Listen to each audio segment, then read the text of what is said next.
Geldiğimiz bu topraklar diğerlerine benzemez. Düşmanla koyun koyunayız. Bu hattı kim korursa vereceği de o belirler. Bütün Türk obaları bu zaferi paylaşmalıdır. Alplerimizin pusatları şakırdamalı, atlarımızın nalları toprağa sarsmalıdır.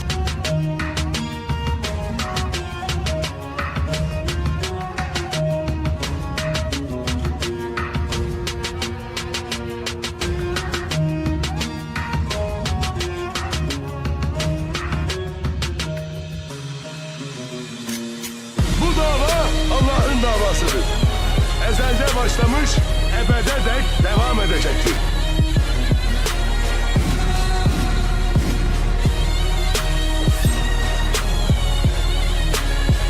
Yaşayacak.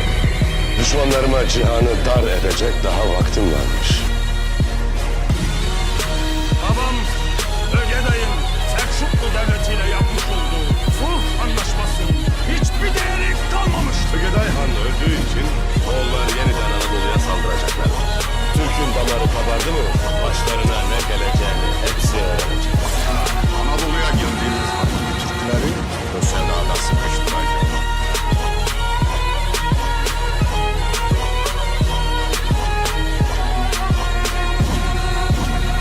Karşımıza taştan surlar, sıra dağlar çekseler de yine de göğsümüzle parçalar geçer.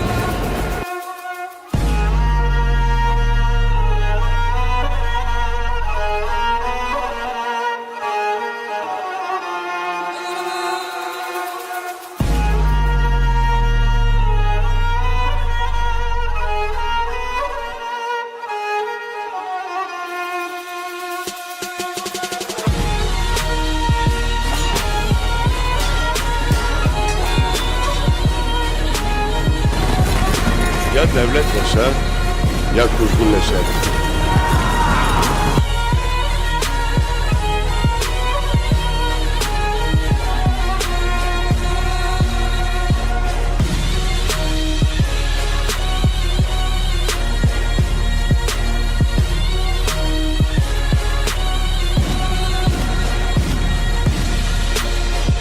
Yarın Karacahisar Kalesi denen o baykuş yuvasına bir şahin gibi dalacağız inşallah.